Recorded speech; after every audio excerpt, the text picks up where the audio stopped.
Painful times of severe cuts and austerity in Italy. The autonomous region of Süd-Tirol in the cradle of the Alps stands as one of the country's few islands of prosperity. With the Italian debt burden biting hard, Artisa Katerina Gachova reports on how the wealth gap is leading to a rise in support for a break away from Rome. Lost in translation between the Alps and the Mediterranean. A population of 500,000 people and a lot of faith to become independent one day. That's Süd-Tirol, a province in northern Italy. All this has never been Italian, says Eva Klotz, as she's showing off her native town of Bolzano. She spent 30 years of her life fighting for independence. We're Tyroleans. Our language is German. We were taken from the rest of Tyrol by force almost 100 years ago. We've seen fascism, which has affected our language, closed our schools, banned our songs, and now Italy changes our original name into Alto Adige. Enough. Eva Klotz refers to how this German-speaking territory was occupied by Italy at the end of the First World War and was annexed in 1919. After World War II, the Allies decided that the province would remain a part of Italy, but would be granted a certain level of self-government. Bolzano already enjoys the status of an autonomy. For example, 90% of a tax revenue from this coffee will stay in the region, while the other 10% will go to Rome.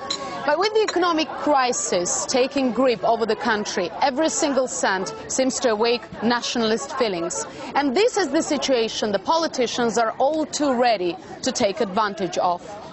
We asked the chairman of the popular Libertarians Party how she would answer an Italian from a poorer region of the country who wanted to know why Süd-Tirol doesn't want to help rescue them. I'd offer him a cup of coffee and we'll then have a long discussion. Süd-Tirol is not in charge of saving Italy and couldn't have done so even if it wanted to.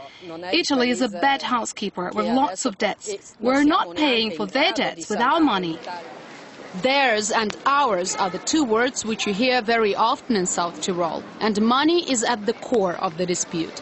The autonomy is expected to contribute 120 million euros to cleaning up the Italian national budget. To do so, it will have to raise real estate, VAT and income taxes, as well as fees paid by farmers. Instead, the Süd-Tirol economics minister wants to buy its freedom from Italy once and for all. He even names a concrete purchase price, 15 billion euros. We can stay part of Italy, but we want full financial freedom. We're ready to pay a solidarity tax of 3%. We'll pay our foreign policy, fiscal and euro policy. Otherwise, we'll do the rest on our own. We build our roads in several months, but before it happens, we wait for permission from Rome for years. Roads and infrastructure in this rich province of Italy are indeed very non-Italian. So too is unemployment, which stands at only 2% compared to almost 10% nationwide. Local government has to keep pushing with the idea of independence, that's for sure, because we can't go on like this. There's no way we can progress this way. Katerina Gachova, RT, Bolzano, Italy.